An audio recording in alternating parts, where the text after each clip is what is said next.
तो एक बार फिर हम आपका स्वागत करते हैं हमारे मिनी ब्लॉग में। तो सुबह सुबह बारिश का मौसम था और मैं भीगने लगा था, तो मेरे को एक अंकल दिख गए जिन्होंने अपनी छतरी के नीचे मुझे रख लिया। फिर 1 घंटा नज़ारे लेते हुए हम क्लास में पहुंचे और आज हमारी एनिमेशन की क्लास थी। तो मैंने पूरा अच्छे से पढ़ा है कि हाँ भाई ऐसे एनिमेशन होती है, वैसे होती है। और हमने एक मूवी भी देखी थी जो शॉर्ट फिल्म थी। एंड देन फिर अगली क्लास में हमें अपने आर्टवर्क दिखाने थे, तो मेरे पास कुछ पुराने आर्टवर्क थे तो मैंने वही दिखा दिए, काम चला लो।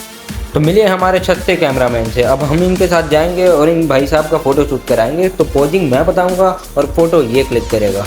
अब ये सब करने के बाद हम वापस क्लास में गए, फोटोशॉप सीखा और उसके बाद अपनी घर की तरफ चल दिए। अब पता नहीं दिन अच्छा था या किस्मत, बिकॉज ये गाड़ी तो बड़ी सुंदर लग रही है। पर जैसे ही मैं ट्रैवल करके घर आया तो मुझे पता चला कि मेरी बहन को छुट्टी मिल गई है हॉस्पिटल से। अगर आपको जानना है तो आपको मेरा ब्लॉग चेक करना पड़ेगा। बाकी इस वीडियो के लिए इतना ही काफ़ी। तो जाने से पहले इस गरीब को थोड़ा सा सपोर्ट दिखाओ, इस वीडियो को लाइक कर दो और चैनल को सब्सक्राइब। मिलते हैं अगले ब्लॉग में।